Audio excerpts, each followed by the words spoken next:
Hi friends, village life with Lakshmi YouTube ఛానల్కి స్వాగతం. ఈరోజు వీడియోలో నేను ఫిష్ పులుసు ఎలా చేయాలో చూపిస్తాను.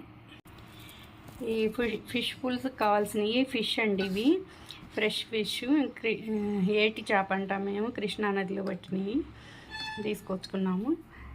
తర్వాత చింతపండు పులుసు కొంచెం తీసి ఉంచాను, ఉల్లిపాయలు కట్ చేసి ఉంచాను, ఉల్లిపాయ, పచ్చిమిర్చి, అల్లం వెల్లుల్లి పేస్టు, తర్వాత ఉప్పు, కారం, పసుపు, గరం మసాలా, ఆయిల్ చేయటానికి బండి. దీన్ని హీట్ చేస్తా ఆయిల్ వేసుకుంటున్నాను. ఈ పులుసుకి ఎక్కువ ఆయిల్ పట్టదు కాబట్టి మనకు సరిపోయినంతే. నేనైతే తక్కువ వేస్తాను. ఆయిల్ వేసాను. ఆయిల్ బాగా హీట్ అవ్వాలన్నమాట. హీట్ అయిన తర్వాత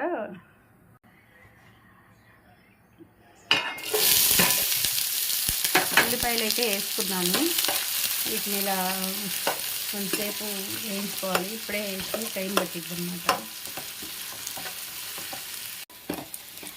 ఉల్లిపాయలు ఫ్రై అయినాయి. ఇందాక పచ్చిమిర్చి ఎందుకు వేయలేదంటే ఇవి చాలా ఘాటుగా ఉండేను, మరీ మెత్తగా అయిపోతే మంట తగులుతుంది బాగా.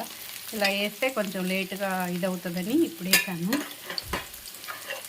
దీంతోపాటు అల్లం వెల్లుల్లి పేస్ట్ వేస్తున్నాను.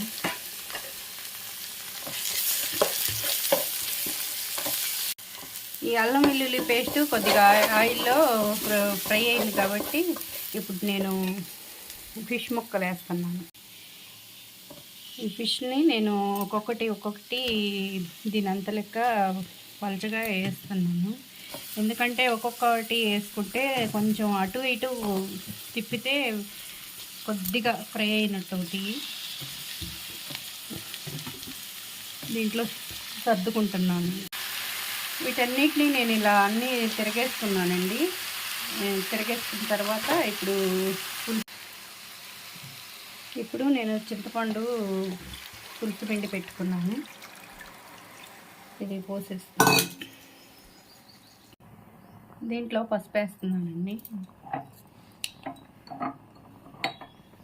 తర్వాత కారం,